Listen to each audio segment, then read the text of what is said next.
শিক্ষামন্ত্রী ধর্মন্ড প্রধানকে অভিনব ব্যবস্থায় করতে হবে। তাই নয় সংগ্রাম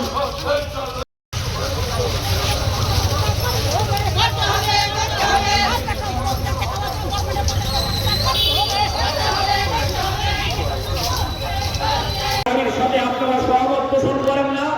বিজেপির রবার বাগান ভাঙেনি, বিজেপির ঘরের সন্তানের রবার বাগান তুফানে নষ্ট হয়নি, বিজেপির ঘরের রবার বাগান সন্তানের মধ্যে নষ্ট হয়নি। আমরা তো বলছি না শুধু সিপিআইএম এর ঘরের রাবার বাগান ক্ষতিপূরণ দিতে হবে, আমরা তো বলছি না শুধু যারা লাল ঝান্ডা করে তাদের রাবার বাগানের ক্ষতিপূরণ দিতে হবে।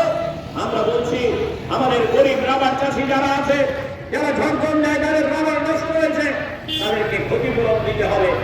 আমরা দাবি করছি আমাদের ওই যে সিআইটিও, আমরা শুধু সিআইটির কথা বলছি না, আমরা ওই দেখবেন মোটর স্ট্যান্ডে মিছিল করে যখন যাচ্ছিলাম দেখছিলাম মোটর স্ট্যান্ডের বাঁদিকে ওই আইএনটিইউসির অফিস আছে। আইএনটিইউসি, এই আইএনটিইউসি কিন্তু লাল ঝান্ডা না, 100বার কংগ্রেস দলকে সমর্থন করতেন, আজকে বিএনএস এর অফিসের উপরে আছে, তারা ইউনিয়ন করেন। আমরা সিআইটির নেতৃত্বে ইউনিয়ন করি। আমরা আজকে সিআইটির তরফ থেকে দাবি করছি আমাদেরকে ইউনিয়ন করার অধিকার দিতে হবে। শ্রম কোড লাগু করা চলবে না, বাতিল করতে হবে। এই যে শ্রম কোড আমাদের প্রদীপ রাজের স্লোগান দিলেন, আমাদের কংগ্রেস রাজের স্লোগান দিলেন, শ্রম কোড বাতিল করতে হবে। কেন আমরা এই আওয়াজ তুলছি শ্রম কোড বাতিল করতে হবে? বিজেপির মধ্যে যারা ভালো মানুষ আছেন আপনাদেরকে বিনয় করে বলবো, যদি সময় শুরু হয় একবার ইন্টারনেট খুলে গুগল খুলে এই শ্রম কোডের মধ্যে যে কথাগুলো আছে একবার করে নেওয়ার চেষ্টা করবেন। আমরা বিজেপিকে বিরোধিতা করি বলে শ্রম কোডের বিরোধিতা করছি না, আমরা বিজেপির সরকারের বিরোধিতা করি বলে শ্রম কোডের বিরোধিতা করছি না। শ্রম কোডের বিরোধিতা আমরা করছি এই কারণে, শ্রম কোড যদি ভারতবর্ষে লাগু হয়ে যায়, অলরেডি লাগু হয়েছে, এই শ্রম কোডের মধ্য দিয়ে বলার চেষ্টা হচ্ছে আপনি ইউনিয়ন করতে পারবেন না, আপনি কারখানার গেটে মিছিল করতে পারবেন না। ওই আপনারা লক্ষ্য করেছেন পশ্চিমবাংলার মধ্যে নতুন করে বিজেপি সরকার প্রতিষ্ঠিত হয়েছে। বিজেপি সরকারের মুখ্যমন্ত্রী শুভেন্দু অধিকারী, আমি দেখছিলাম আজকের থেকে 3-4 দিন আগে বাঁকুড়ার একটা জায়গায় ওই সেখানে ওই যে আপনারা যে রড দিয়ে বিল্ডিং তৈরি করেন, সামস্টিল কোম্পানি নাম বলতে আমার আপত্তি নেই, স্টিল কোম্পানির একটা রোডের কোম্পানি উদ্বোধন করছেন।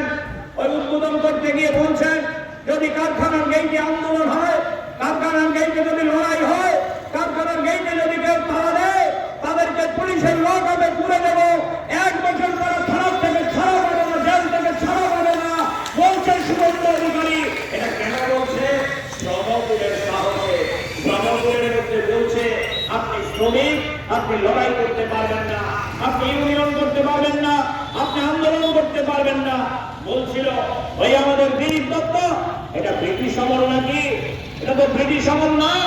বিনয় বাদল দীনেশ ক্ষুদিরাম ছাত্রলীনী হামলার বহু শহীদের রক্তের বিনিময়ে আমরা এই ভারতবর্ষ স্বাধীন হয়েছে, ভারতের মানুষের কথা বলার অধিকার হয়েছে, লড়াই করার অধিকার আমরা লড়াই করে ছিনিয়েছি। আপনারা এখানে যারা জানেন ব্রিটিশ আমল ছিল যখন, তখন মানুষ লড়াই করতে পারত না, আন্দোলন করতে পারত না, কথা বলতে পারত না।